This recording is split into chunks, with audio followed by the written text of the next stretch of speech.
আসসালামু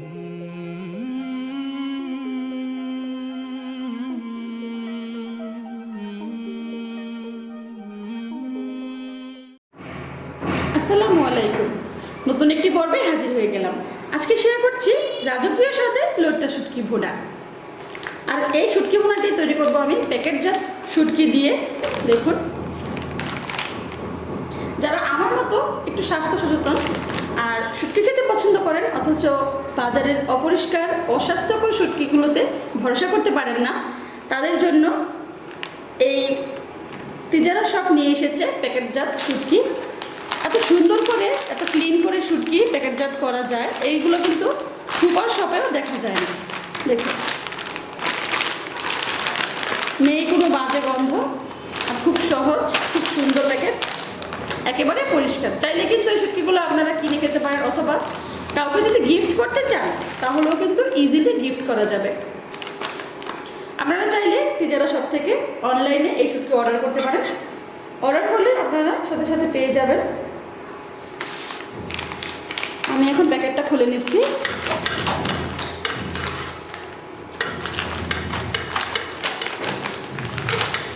আমি আর কয়েকটি শুটকি গিফট পেয়েছি, সেগুলো পর্যায়ক্রমে আপনাদের ভিডিও করে দেখাবো।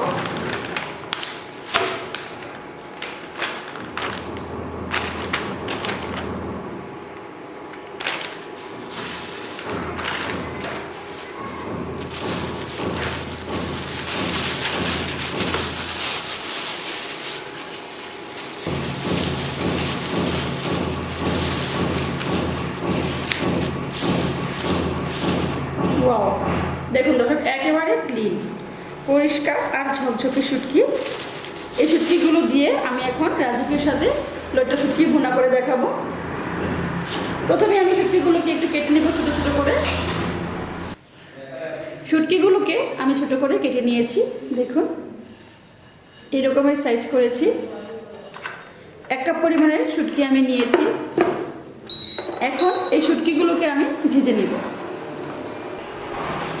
শুটকিগুলো ভাজার জন্য একটা ফ্রাই প্যান নিয়েছি, আর এতে শুটকিগুলো দিয়ে দিচ্ছি। শুটকিগুলোকে আমি কিন্তু তেল ছাড়াই ভেজে নিব। এভাবে শুটকি ভেজে নিলে শুটকির যে একটা আস্তে গন্ধ থাকে সেটা কিন্তু আর থাকবে না। শুটকিটা ভেজে নেওয়া হয়ে গেছে। দেখুন, কালারটা কিন্তু চেঞ্জ হয়েছে, আর হালকা যখন লালচে লালচে হয়ে যাবে তখনই শুটকিটা ভাজা হয়ে গেছে বুঝতে হবে। এ পর্যায়ে আমি দিয়ে দিচ্ছি পানি।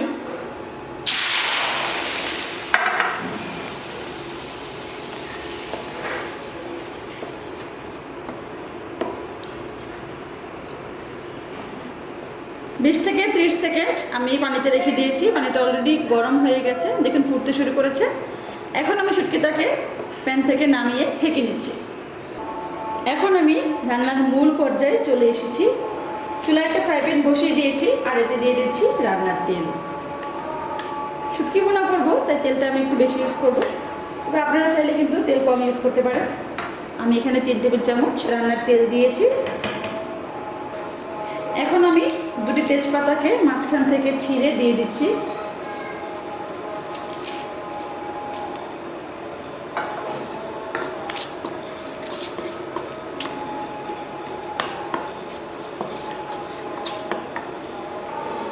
এবারে দিয়ে দিচ্ছি 1 কাপ পরিমাণের পেঁয়াজ কুচি।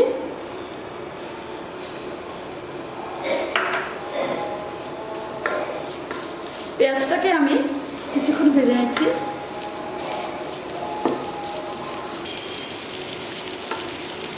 পেঁয়াজটা কিছুক্ষণ ভেজে নিয়ে যখন এরকম হালকা কালারটা চেঞ্জ হবে তখন আমি দিয়ে দিচ্ছি 1/2 কাপ পরিমাণের রসুন কুচি। রসুনগুলোকে আমি চিকন করে কুচি করেছি, এটা করে খেতে ভালো লাগবে আর দেখতেও কিন্তু দারুণ দেখা যাবে।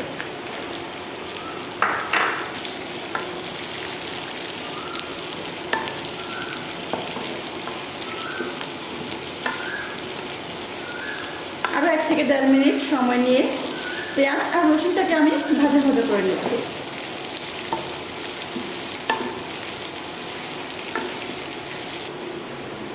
ভেজে নেওয়া হয়ে গেছে, খুব সুন্দর একটা কালার এসেছে। এই পর্যায়ে আমি দিয়ে দিচ্ছি কাঁচামরিচ ফালি। 6-7টা কাঁচামরিচ আমি ফালি করে নিয়েছি, আর এগুলো আমি দিয়ে দিয়েছি।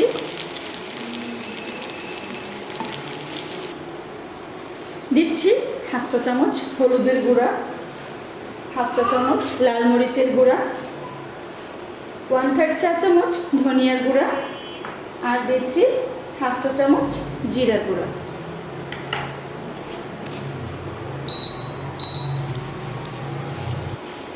এখন আমি একটু পানি দিয়ে দিচ্ছি মশলাটা কষানোর জন্য।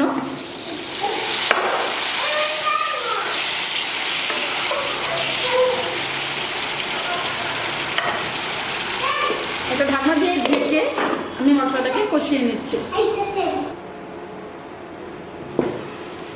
মশলাটা কষানো হয়ে গেছে, উপরে তেল ভাসতে শুরু করেছে।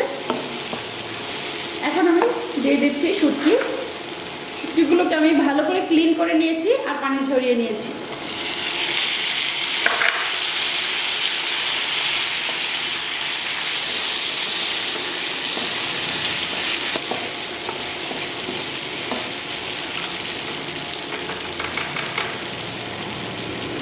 এই পর্যায়ে দিয়ে দিচ্ছি আমি লবণ।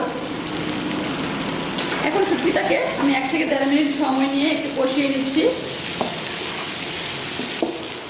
কষানো হয়ে গেছে, এ পর্যায়ে আমি দিয়ে দিচ্ছি নর্মাল পানি।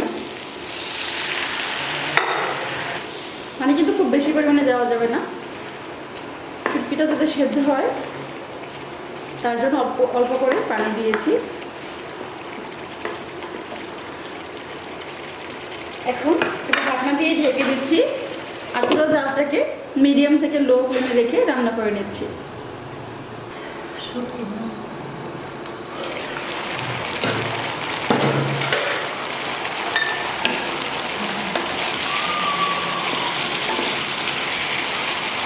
শুটকিটা অলরেডি সেদ্ধ হয়ে গেছে।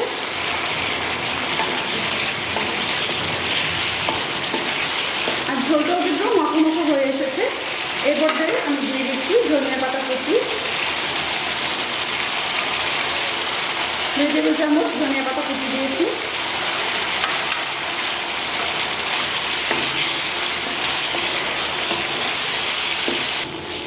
শুটকি রান্না একদম হয়ে গেছে, দেখুন খুব সুন্দর একটা কালার এসেছে আর উপরে তেল চিকচিক করছে।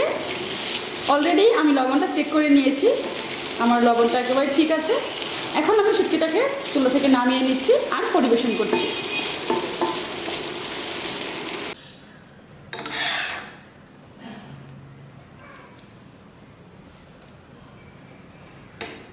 তৈরি হয়ে গেছে দারুণ স্বাদের শাহী লইট্টা শুটকি ভুনা। এভাবে শুটকি ভুনা নিশ্চয়ই আপনারা আগে খাননি।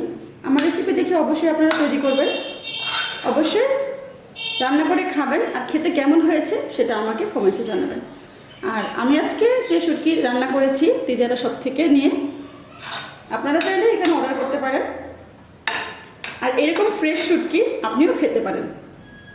এখন এই শুটকি গরম ভাত, ভুনা খিচুড়ি, পোলাও বা রুটি সব কিছু দিয়েই খাওয়া যাবে, খেতে কিন্তু অসাম লাগবে। মোট কথা, যদি রান্নায় একবার এই শুটকি ভুনা করা হয় তাহলে কিন্তু আর অন্য কোনো সবজির প্রয়োজন নেই, শুধু শুটকি দিয়ে সবাই একেবারে চেটেপুটে খাবে। দর্শক, এই ছিল আমার আজকের শুটকি ভুনার রেসিপি। আমি আশা করছি আমার আজকের ভিডিওটি আপনাদের কাছে অনেক ভালো লেগেছে। যদি ভালো লেগে থাকে তাহলে অবশ্যই লাইক করবেন, কমেন্ট করবেন আর আপনার বন্ধুদের সাথে আমার ভিডিওটি শেয়ার করবেন। আজকের মতো এখানে বিদায় নিব। আপনারা সবাই ভালো থাকবেন, সুস্থ থাকবেন। আল্লাহ হাফেজ।